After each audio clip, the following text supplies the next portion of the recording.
कल हम लोग पढ़े केस ऑफ नाउन। क्या, थोड़ा सा मैं इसको फिर से थोड़ा सा दोहरा देता हूँ। क्या है, केस ऑफ नाउन को पढ़े, केस ऑफ नाउन है ना, केस ऑफ नाउन। यानी केस ऑफ नाउन से हम लोग क्या समझे, केस ऑफ नाउन से हम लोग समझे कि जो नाउन का जो प्रयोग है, नाउन का प्रयोग है ना, ये अलग अलग जगह पर इसका प्रयोग हो रहा था। कहाँ पर, ये जो वाक्य है यानी सेंटेंस है, सेंटेंस के अलग अलग जगह पे इसका प्रयोग कर रहा था, अलग अलग है ना, अलग अलग जगह पर प्रयोग कर रहे थे, है ना। कहीं वाक्य के स्टार्ट में, शुरुआत में प्रयोग कर रहे थे, तो कहीं वाक्य के अंत में, है ना, इसका प्रयोग कर रहे थे, कहीं वाक्य के बीच में भी इसका प्रयोग हो रहा था, है ना। उसके आधार पर यानी हम लोग ने इसको जो है ये फंडामेंटल यानी बेसिक से हम लोग ने इसको पढ़ा है। जब इसको जो है पूर्ण रूप से इसका प्रयोग जब करेंगे तो फिर और समझ में आएगा, है कि नहीं। जैसे क्या, जैसे हम लोग ने क्या देखा, हम लोग ने देखा जब ये सब्जेक्ट की जगह में इसका जब प्रयोग होता है, वाक्य में सब्जेक्ट के जगह पे, है ना, तो इसको सब्जेक्ट के जगह में जब प्रयोग होता था नाउन, तो उसका क्या नाम देते थे, इसको हम लोग देते थे, इसका नाम होता था क्या, नॉमिनेटिव केस, नॉमिनेटिव केस या नॉमिनेटिव केस, नॉमिनेटिव केस है ना। नॉमिनेटिव केस को हम लोग इसको जो है अब सब्जेक्टिव केस भी बोल सकते हैं ना, सब्जेक्टिव केस भी बोल सकते हैं। नॉमिनेटिव केस बोलिए या सब्जेक्टिव केस बोलिए, है ना। और जब इनको हम लोग क्या लास्ट में यानी ऑब्जेक्ट के रूप में जब प्रयोग करते थे, लास्ट में या बीच में हम लोग इसको प्रयोग करते थे ना, तो इसको यदि ऑब्जेक्ट के रूप में जब प्रयोग करते थे, है ना, ऑब्जेक्ट के रूप में, क्या, ऑब्जेक्ट के रूप में, तो इसको हम लोग बोलते थे ऑब्जेक्टिव केस, है ना, ऑब्जेक्टिव केस इसको बोलते थे, ऑब्जेक्टिव केस। समझ में आया। तो उस प्रकार हम लोग ने नाउन का जो प्रयोग है तरह तरह जगह में इसका प्रयोग किए। यानी आप बोलेंगे तो नाउन जो है ये वाक्य में हर एक जगह प्रयोग होता है। अगर आप नाउन को प्रयोग नहीं करेंगे तो आपका वाक्य या सेंटेंस ये कंप्लीट नहीं होगा, है कि नहीं। नाउन का जो है प्रयोग अगर हम लोग नहीं करेंगे तो फिर बिना नाउन का कोई सेंटेंस बनेगा ही नहीं आपका, क्योंकि आप देख रहे हैं नाउन हर एक जगह प्रयोग हो रहा है। आप देखेंगे तो वर्ब का जो प्रयोग होता है इक्का दुक्का प्रयोग होता है। इसमें वर्ब में अगर बोलेंगे ना तो मैं बता दूं, यहाँ वर्ब जो है दो ही जगह प्रयोग होता है, दो जगह। एक जगह में हेल्पिंग वर्ब, एचबी जिसको हेल्पिंग वर्ब, और मेन वर्ब यानी वर्ब का जगह जो है एक ही जगह आप बोल सकते हैं। कहीं मेन वर्ब के रूप में प्रयोग होता है, हेल्पिंग वर्ब के रूप में प्रयोग करेंगे, है ना। वर्ब को हम लोग फिर विस्तार से आप लोग जब पढ़ेंगे तो फिर समझ में आ जाएगा, है ना। हम लोग ने इसका सिर्फ इतना ही सीखा, हम लोग ने केस को सीखा। तो 5 प्रकार के केस होते हैं, उसको जो हम लोग ने कितने 2 तरह से इसको हम लोग वर्गीकरण किए हुए थे। पारंपरिक तरीका से भी वर्गीकरण किए हुए थे, और एक जो है मॉडर्न तरीका से इसको वर्गीकरण।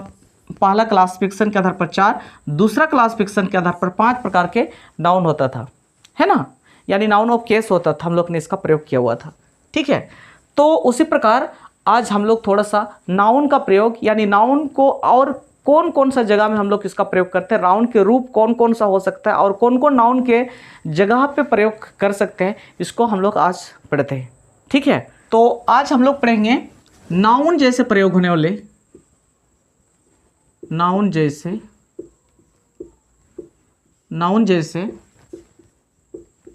क्या प्रयोग होने वाली शब्द, नाउन जैसे प्रयोग होने वाले शब्द के बारे में हम लोग जानेंगे, है ना। नाउन जैसे मतलब ये सब एक्चुअली नाउन नहीं है, लेकिन ये नाउन जैसे इसको व्यवहार करते हैं, नाउन जैसे इसका बिहेवियर है, आप बोल सकते हैं नाउन जैसे ये काम करता है ना। तो हम इसको लिख लेते हैं कौन कौन है ये शब्द, है ना। तो कुछ हम लोग यहाँ पर लिख लेते हैं, है ना। तो लिख लेंगे कुछ शब्द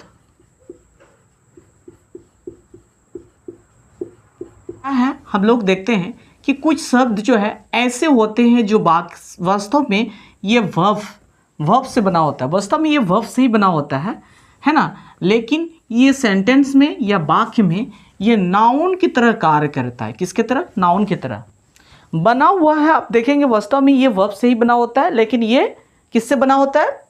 ये वर्ब से ही बना होता है, लेकिन कार्य जो है उसका काम है कैसे? काम जो है नाउन जैसे करता है कि नहीं? एक आप बोल सकते हैं वास्तव में एक इंसान बड़ा इंसान ही है, लेकिन उसका बिहेवियर या उसका काम जो है हम बच्चा की तरह है, तो हम लोग उसको क्या बोलेंगे? बच्चा ही बोलेंगे ना, है ना? बच्चा जैसे बिहेव करेगा तो हम नहीं बोलेंगे बच्चा है ना? तो उस प्रकार का ही ये बात है। जैसे ये कौन कौन सा वर्ड है? जैसे जेरेंड है, याद करके रखेंगे जेरेंड, है ना? जेरेंड। उसके बाद इन्फिनेटिव, तीसरा है पार्टिसिपल, और थर्ड है नॉमिनलाइजेशन। क्या? नॉमिनलाइजेशन। ये सब जो वर्ड है ना, ये सब आखिर क्या होता है? ये सब नाउन जैसे फंक्शन करता है। आखिर वर्ब तो है ही, वर्ब जैसे ही है, ये वर्ब से ही बना होता है ना? अगर हम बात करेंगे जेरेंड का, इसको हम लोग फिर से विस्तार से मैं इसको बता दूंगा, ठीक है? आप इतना जान लीजिए, क्योंकि हम लोग का जो नाउन ये ख़त्म होने जा रहा है, तो आप इनको जान करके रखिए कि ये भी नाउन की तरह प्रयोग होता है। अब जब हम प्रयोग करेंगे उसी समय फिर इसको जो है विस्तार से और समझ सकते हैं, है ना? उसी समय इसको समझने में इजी होगी कि हमने कहा था कि ये नाउन जैसे प्रयोग होता है। जेरेंड हम लोग ने पढ़ा था, मतलब क्या? जेरेंड को हम लोग ने समझा था कि हमने बताया था कि जेरेंड होता है जो नाउन जैसे कार्य करता है। और क्या कार्य करता है? नहीं, इन्फिनेटिव है जो नाउन जैसे कार्य करता है। फिर क्या है? और जो है फिर क्या है? पार्टिसिपल है, वो भी नाउन जैसे कार्य करता है।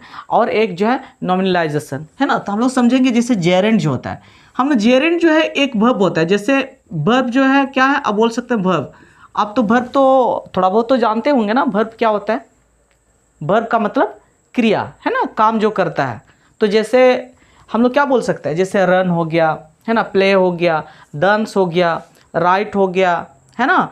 तो ये सब क्या है? एक तरह का वर्ब है ना, है कि नहीं? जैसे हम लोग लिख सकते हैं क्या? अब पढ़ना, रीड, READ, रीड, है कि नहीं? रीड हो गया, है ना? तो रीड हो गया, प्ले हो गया, क्या? प्ले हो गया, फिर डांस हो गया, डांस हो गया। ये सब क्या है? एक वर्ब है ना? वर्ब है कि नहीं? वर्ब है ना? तो वर्ब है ये सब। तो वर्ब को हम लोग पढ़े, थोड़ा बहुत आप लोग पढ़े होंगे ना, मैंने बताया, थोड़ा बहुत तो बताया हुआ।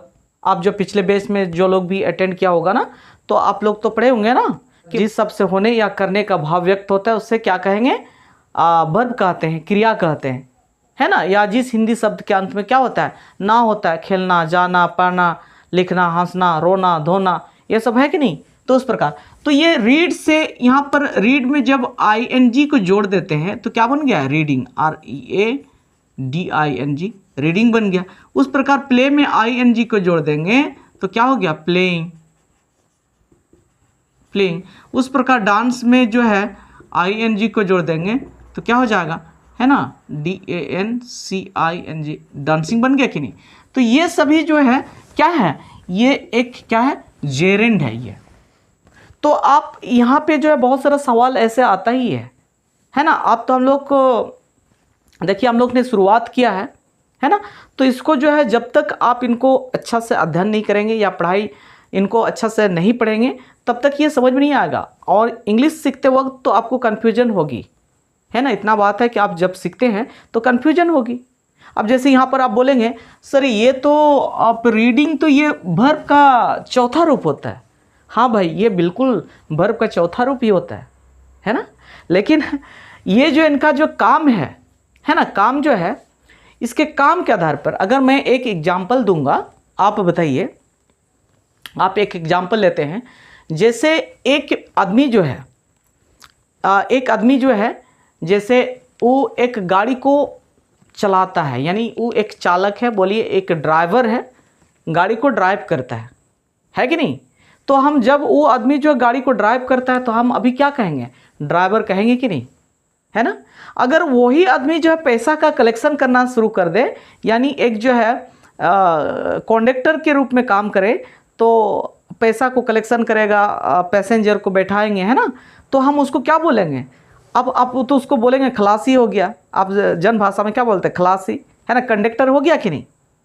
तो बात एक ही है, आदमी एक ही है, वही आदमी जो है जब ड्राइव करता है तो उसको ड्राइवर कहलाएगा, वही आदमी जो है जब पैसा को कलेक्शन करता है तो कॉन्डक्टर कहलाएगा, हेल्पर, है कि नहीं। तो बस वही है कि यहाँ पे जो है वही चीज़ है, ये रीडिंग वही वर्ब का इसको चौथा रूप बोलिए, है ना, वर्ब का चौथा रूप बोलिए, या आप इसको बोलिए जो है जेरेंड बोलिए, वर्ब का चौथा रूप ही है।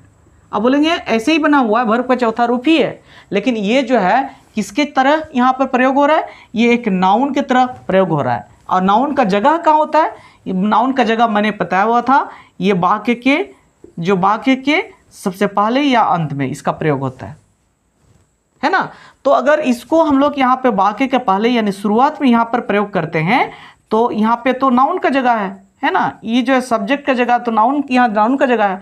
तो यहाँ पर अगर कोई वर्ब का प्रयोग करते हैं तो उनको क्या कहलाता है, वो एक जो है वो जेरेंड कहलाता है। वर्ब के आईएनजी फॉर्म अगर यहाँ पर रहेगा तो उसको क्या बोलेंगे, जेरेंड बोलेंगे, क्या, जेरेंड, है ना। इसको फिर विस्तार से हम लोग पढ़ेंगे। इन्फिनेटिव भी वैसे ही है। इन्फिनेटिव में क्या होता है, कोई एक वर्ब होती है, ये भी एक वर्ब ही होती है ना, क्या होती है, इन्फिनेटिव ये वर्ब भी होती है ना, लेकिन उसके आगे में जो कोई वर्ब के साथ में जो टू लगा रहता है, टू प्लस वर्ब, है ना।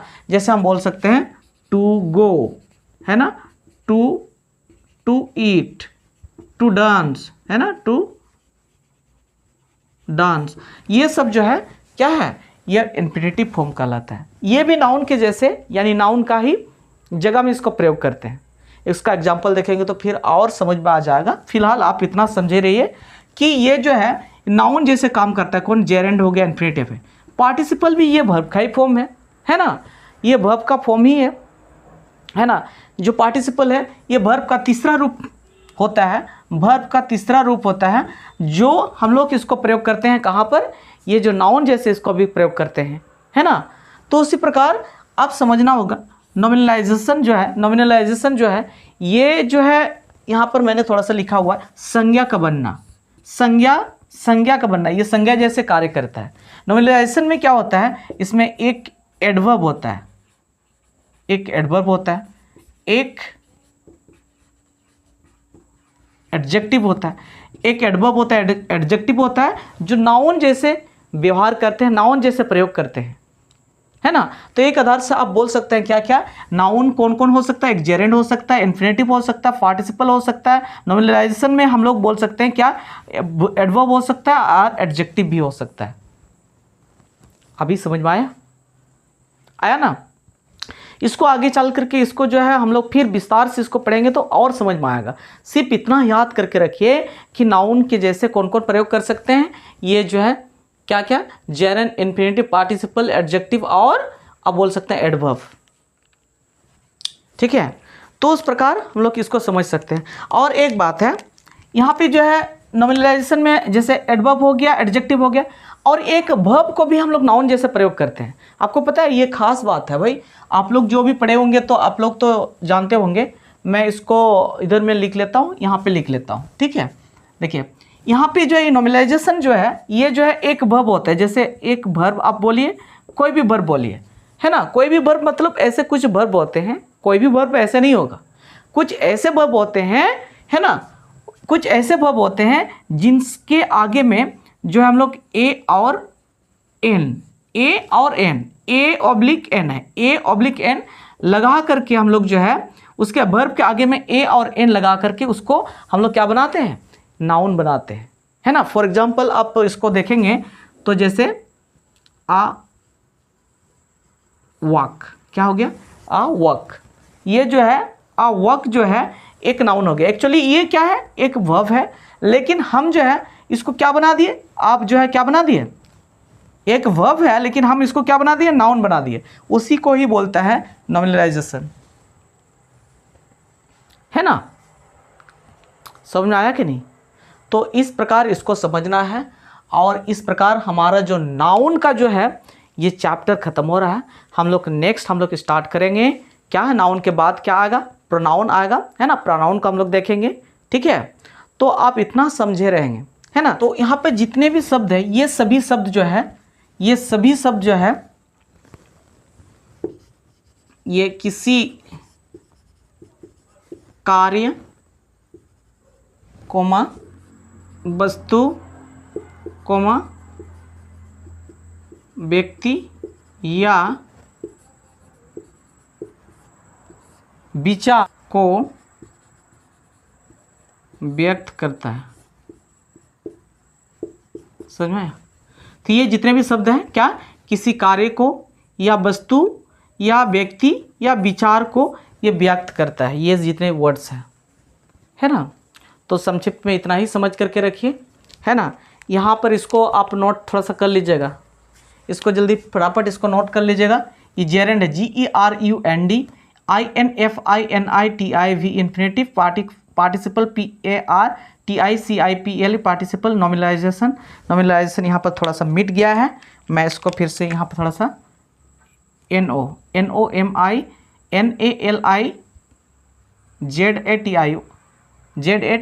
नॉमिनलाइजेशन, इसको थोड़ा सा राइट डाउन कर लीजिए फटाफट। चलो हो गया ना, चलो हो गया, इसको लिख लिया ना।